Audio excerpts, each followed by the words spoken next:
வணக்கம் நண்பர்களே, என்னோட சேனலுக்கு உங்களை வரவேற்கிறேன். மூதறிஞர் ராஜாஜி அவர்களின் மகாபாரதம் வியாசர் விருந்து.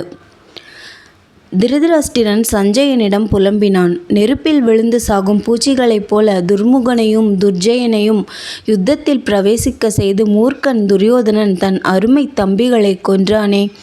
கர்ணனுக்கு சமமான வேறொரு வீரனை நான் இந்த உலகில் கண்டதில்லை. கர்ணனை சகாயமாக கொண்ட என்னை யுத்தத்தில் தேவர்கள் கூட ஜெயிக்க முடியாது என்று மூர்க்கன் சொன்னானே. இப்போது பீமசேனனுக்கு எதிரில் கர்ணன் முதுகு காட்டி ஓடியதை பார்த்து துரியோதனன் என்ன செய்தான்? சஞ்சயா, காலனை போன்ற மகாபலத்தை படைத்த வாயு புத்திரனுடைய விரோதத்தை துரியோதனன் சம்பாதித்து கொண்டிருக்கிறான். ஐயோ, நாம் கெட்டோம். சஞ்சயன் புத்தியில்லாத குமாரனுடைய சொல்லை கேட்டு பாண்டவர்களுடைய ஆறாத பகையை சம்பாதித்தது நீரே அல்லவா இந்த அனர்த்தத்திற்கு முக்கிய காரணம். பீஷ்மர் முதலிய பெரியோர்கள் சொன்னதை கேட்காமல் ஆரம்பித்த காரியத்தின் பலனை இப்போது அனுபவிக்கிறீர். உண்மையே நொந்து கொள்ள வேண்டியதாயிருக்க யுத்தம் செய்கிற வீரர்களை ஏன் நிந்திக்கிறீர் என்று கிழவனுடைய வீண் புலம்பலை நிறுத்த சொன்னான். பீமசேனனால் கர்ணன் தோல்வி அடைந்ததைக் கண்டு திருதராஷ்டிர புத்திரர்களான துர்மஷன், துஷ்யகன், துர்மதன், துர்த்தரன், ஜெயன் ஆகிய ஐவரும் பீமனை எதிர்த்தார்கள். இவர்கள் வருவதைக் கண்டு தைரியம் அடைந்த கர்ணன் மறுபடியும் பீமனை நோக்கி பாணங்களை விட்டான். ஆனால் பீமசேனன் திருதராஷ்டிர புத்திரர்களை அலட்சியம் செய்து கர்ணனையே எதிர்த்து கொண்டிருந்தான். அவர்களோ அம்புகள் எய்து பீமனை பலமாக எதிர்த்தார்கள். அதன்மேல் பீமன் கோபம் கொண்ட இந்த 5 தார்த்தராஷ்டிரர்களை தன் பாணங்களுக்கு இரையாக்கினான். சாரதிகளோடும் குதிரைகளோடும் அந்த 5 வாலிபர்களும் உயிரிழந்த யுத்த பூமியில் கிடந்தது. காட்டில் புயற்காற்றடித்து பிறகு புஷ்பங்களோடு கீழே விழுந்த அழகிய மரங்களைப் போல காட்சியளித்தது. இவ்வாறு மறுபடியும் 5 ராஜகுமாரர்கள் யமாலயம் சென்றதைக் கண்ட கர்ணன் முன்னைவிட கோரமாக யுத்தம் செய்ய ஆரம்பித்தான். பீமனும் கர்ணன் செய்த தீங்கையெல்லாம் நினைத்து கூர்மையான பாணங்களை தொடுத்து கர்ணன் மேல் விட்டான். கர்ணனுடைய வில்லை உடைத்து தள்ளி அவனுடைய குதிரைகளையும் சாரதியையும் கொன்றான். அதன்மேல் கர்ணன் தேரினின்று இறங்கி கதாயுதத்தை எடுத்து வீசினான். பீமசேனன் வில்லை வளைத்து அம்புகளால் அந்த கதையை தடுத்துவிட்டு கர்ணன் மேல் அம்பு மாறி பொழிந்தான். மறுபடியும் கர்ணன் முதுகு காட்டி காலால் நடந்து சென்றான்.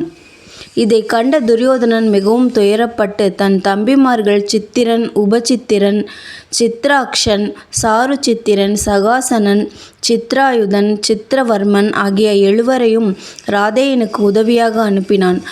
அவர்களுக்குள் விசித்திரமான சாமர்த்தியத்தை காட்டி பீமனை எதிர்த்தார்கள்.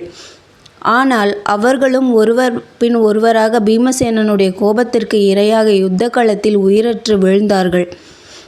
கர்ணன் கண்ணீர் நிறைந்த முகத்தோடு வேறு ஒரு தேரின் மேல் ஏறி காலாந்தகனைப் போல கோபம் மேலிட்டு பீமனை தாக்கினான். இடியும் மின்னலும் கூடிய மேகங்களைப் போல இருவரும் விளங்கினார்கள். கேசவனும் சாத்தியகியும் அர்ஜுனனும் பீமனுடைய பராக்கிரமத்தை பார்த்து மகிழ்ச்சி அடைந்தார்கள்.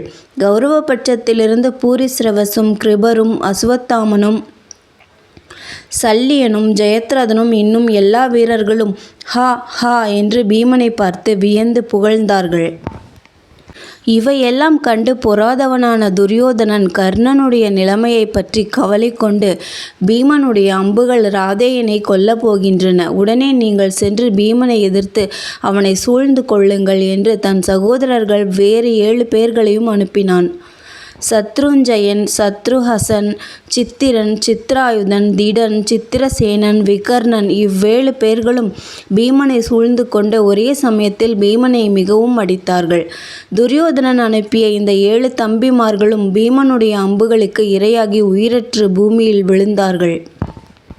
எல்லோருக்கும் பிரியமான விகர்ணனும் பின்வாங்காமல் எதிர்த்து கொல்லப்பட்டு விழுந்ததும் தருமமும் நியாயமும் அறிந்த விகர்ணனே, சத்திரிய கடமைகளை செய்ய நீ யுத்தத்தில் சேர்த்து கொள்ளப்பட்டாய்.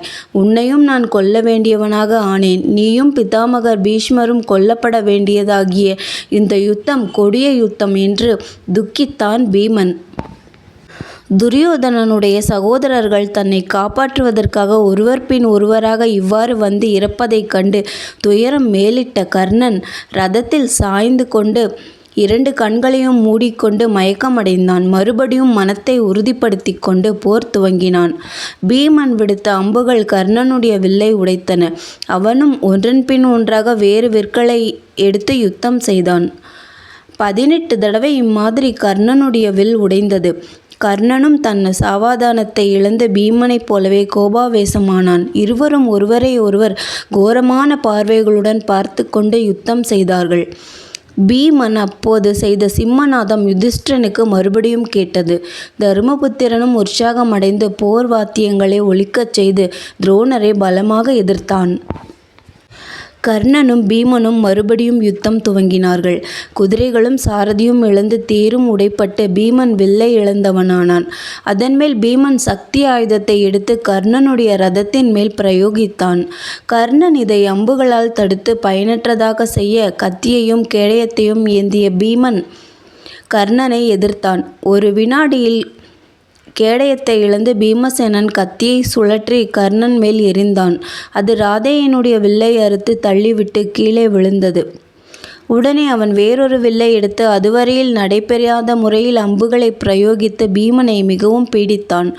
பீமன் உக்கிரமான கோபம் கொண்டு உயர கிளம்பி கர்ணன் தேரில் குதித்து பாய்ந்தான். ராதேயன் உடனே கொடிமரத்திடையில் பதுங்கி பீமனுடைய பாய்ச்சலுக்கு சிக்காமல் தப்பித்து கொண்டான். பிறகு பீமன் மறுபடியும் கீழே இறந்து கிடந்த யானை குவியல்களில் நுழைந்து கர்ணனுடைய அம்புகள் தன்மேல் பாயாமல் தடுத்து கொண்டு விசித்திரமான போர் புரிந்தான்.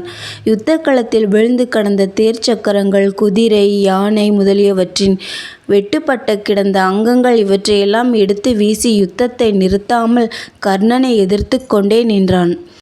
இவ்வாறு ஆயுதம் இழந்த பீமசேனனை கர்ணன் கொல்ல விரும்பவில்லை. அர்ஜுனனை தவிர உன் மக்களில் மற்ற 4வரை நான் கொல்ல மாட்டேன் என்று தாயார் குந்திக்கு தான் கொடுத்த வாக்கு நினைவுக்கு வந்தது. மூடனே, பெருந்தீனிக்காரனே, யுத்தம் செய்ய தெரியாதவனே, நீ காட்டில் பழங்களையும் கிழங்குகளையும் வயிறு நிறைய தின்பதற்கே தகுந்தவன். சத்திரியர்கள் செய்யும் யுத்தத்திற்கு உனக்கும் வெகு தூரம். யுத்த களத்தை விட்டு போ என்று பலவாறாக ஏசி பீமனை கோபம் பொங்கச் செய்தான். கர்ணனால் பீடிக்கப்படும் பீமசேனனை பார் என்று கிருஷ்ணன் அர்ஜுனனுக்கு சொன்னான்.